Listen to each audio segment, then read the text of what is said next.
Hi friends, welcome back to my channel Madhurageeta ರೆಸಿಪೀಸ್ಗೆ ಸ್ವಾಗತ. Friends, ಇಂದಿನ ವಿಡಿಯೋದಲ್ಲಿ ಹೊಸ ರೀತಿಯ ಸೌತೆಕಾಯಿ ಪಲ್ಯನ ಮಾಡೋದು ಹೇಗೆ ಎಂದು ನೋಡೋಣ. ಈ ರೀತಿಯ ಪಲ್ಯವನ್ನು ನಾವು ಚಪಾತಿ ಜೊತೆ ಹಾಗೆಯೇ ರೊಟ್ಟಿ ಜೊತೆ ಅನ್ನದ ಜೊತೆ ಸೈಡ್ ಡಿಶ್ ಆಗಿ ಬಳಸ್ಕೋಬಹುದು. ಬನ್ನಿ ಸಿಂಪಲ್ಲಾಗಿ ಯಾವ ರೀತಿ ಪಲ್ಯನ ಮಾಡೋದು ಎಂದು ನೋಡೋಣ. ಮೊದಲನೇದಾಗಿ ನಾನಿಲ್ಲಿ ಸೌತೆಕಾಯಿನ ಚಿಕ್ಕದಾಗಿ ಕಟ್ ಮಾಡಿ ಇಟ್ಕೊಂಡಿದ್ದೀನಿ.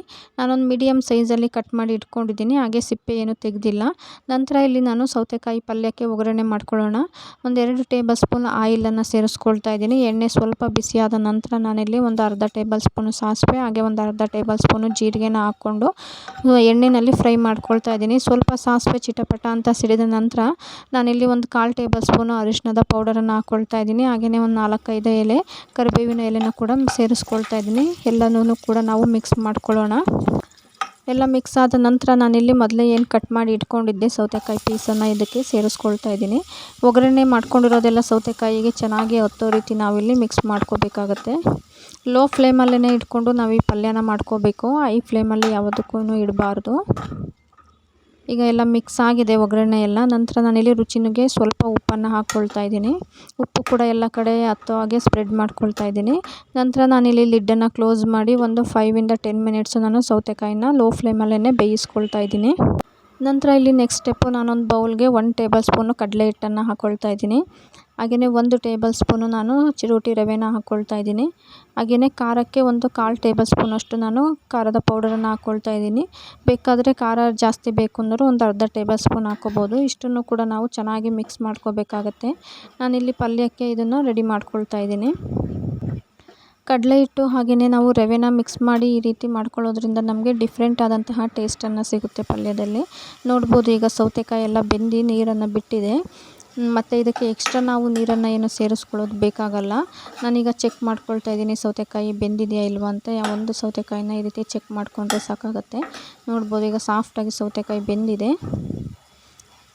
ಈಗ ಲೋ ಫ್ಲೇಮಲ್ಲೇ ಇಟ್ಟಿದ್ದೀನಿ. ಈಗ ನಾನು ಏನು ರೆಡಿ ಮಾಡ್ಕೊಂಡಿದ್ದೆ ಪೌಡರು, ಇದನ್ನು ನಾನೀಗ ಸೌತೆಕಾಯಿ ಜೊತೆ ಮಿಕ್ಸ್ ಮಾಡ್ಕೊಳ್ತಾ ಇದ್ದೀನಿ. ಒಂಥರ ಡಿಫ್ರೆಂಟ್ ಆದಂತಹ ಟೇಸ್ಟನ್ನು ಕೊಡುತ್ತೆ. ಪಲ್ಯ ತುಂಬ ರುಚಿಯಾಗಿ ಇರುತ್ತೆ.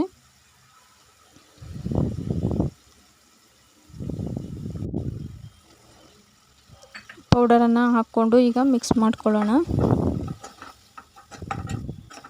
ನಾವು ಇದಕ್ಕೆ ಎಕ್ಸ್ಟ್ರಾ ನೀರೇನು ಹಾಕ್ಕೊಳ್ಳೋದು ಬೇಡ. ಸೌತೆಕಾಯಿ ಏನು ನೀರು ಬಿಟ್ಟಿರುತ್ತೆ ಅದೇ ಸಾಕಾಗುತ್ತೆ. ಸ್ವಲ್ಪ ಡ್ರೈ ಆಗಿದೆ ಅಂತ ಅನ್ನೋರು ಒಂದು 2 ಟೇಬಲ್ ಸ್ಪೂನಷ್ಟು ನೀರನ್ನು ಸ್ಪ್ರೆಡ್ ಮಾಡ್ಕೋಬೋದು. ನೋಡ್ಬೋದು, ಈಗ ಎಲ್ಲ ಮಸಾಲೆ ಎಲ್ಲ ಚೆನ್ನಾಗಿ ಮಿಕ್ಸ್ ಆಗಿದೆ. ನಂತರ ನಾನಿಲ್ಲಿ ಕಟ್ ಮಾಡಿ ಇಟ್ಕೊಂಡಂತಹ ಕೊತ್ತಂಬರಿ ಸೊಪ್ಪನ್ನು ಸೇರಿಸ್ಕೊಳ್ತಾ ಇದ್ದೀನಿ. ಅದನ್ನು ಕೂಡ ಹಾಕ್ಕೊಂಡು ಮಿಕ್ಸ್ ಮಾಡಿಕೊಂಡ್ರೆ ನಮಗೀಗ ಕ್ವಿಕ್ಕಾಗಿ ಇನ್ಸ್ಟೆಂಟಾಗಿ ಮಾಡ್ಕೊಬೋದಾದಂತಹ ಸೌತೆಕಾಯಿ ಪಲ್ಯ ಅಥವಾ ಕುಕುಂಬರ್ ಕರಿ ಈಗ ರೆಡಿಯಾಗಿದೆ. ನೋಡಿದ್ರಲ್ಲ ಎಷ್ಟು ಸಿಂಪಲ್ಲಾಗಿ ಕ್ವಿಕ್ಕಾಗಿ ನಾವು ಈ ಪಲ್ಯನ ಮಾಡ್ಕೋಬೋದು ಅಂತ. ಕ್ವಾಂಟಿಟಿ ನೋಡಿಕೊಂಡು ನೀವು ಸೌತೆಕಾಯಿ ಜಾಸ್ತಿ ಬೇಕಾದ್ರೂ ಹಾಕ್ಕೋಬೋದು. ನಾನಿಲ್ಲಿ ಇಬ್ಬರಿಗೆ ಆಗೋವಷ್ಟು ಮಾಡಿದ್ದೀನಿ. ಈಗ ಒಂದು ಬೌಲ್ಗೆ ನಾನು ಸರ್ವ್ ಮಾಡ್ಕೊಳ್ತಾ ಇದ್ದೀನಿ. ತುಂಬ ಟೇಸ್ಟಿಯಾಗಿ ಇರುತ್ತೆ. ಹಾಗೆಯೇ ತುಂಬ ಸಿಂಪಲ್ಲಾಗಿ ಕ್ವಿಕ್ಕಾಗೂ ಮಾಡ್ಕೋಬೋದು. ಸೈಡ್ ಡಿಶ್ ಆಗಿ ನಾವು ಈ ಪಲ್ಯನ ಬಳಸ್ಕೋಬೋದು.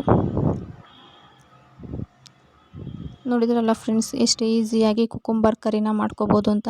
ಯಾರಿಗೆಲ್ಲ ಈ ಸೌತೆಕಾಯಿ ಕರಿ ಇಷ್ಟ ಆಗಿದೆ ಲೈಕ್ ಮಾಡಿ, ಶೇರ್ ಮಾಡಿ. ಹಾಗೆಯೇ ಯಾರೆಲ್ಲ ನನ್ನ ಚಾನಲನ್ನು ಸಬ್ಸ್ಕ್ರೈಬ್ ಮಾಡಿಲ್ಲ, ಮಧುರಾಗೀತಾ ರೆಸಿಪೀಸ್ ಚಾನಲನ್ನು ಸಬ್ಸ್ಕ್ರೈಬ್ ಮಾಡಿ. ಹಾಗೆಯೇ ನಿಮ್ಮ ಫ್ರೆಂಡ್ಸ್ಗೂ ಶೇರ್ ಮಾಡಿ. Thank you for watching friends.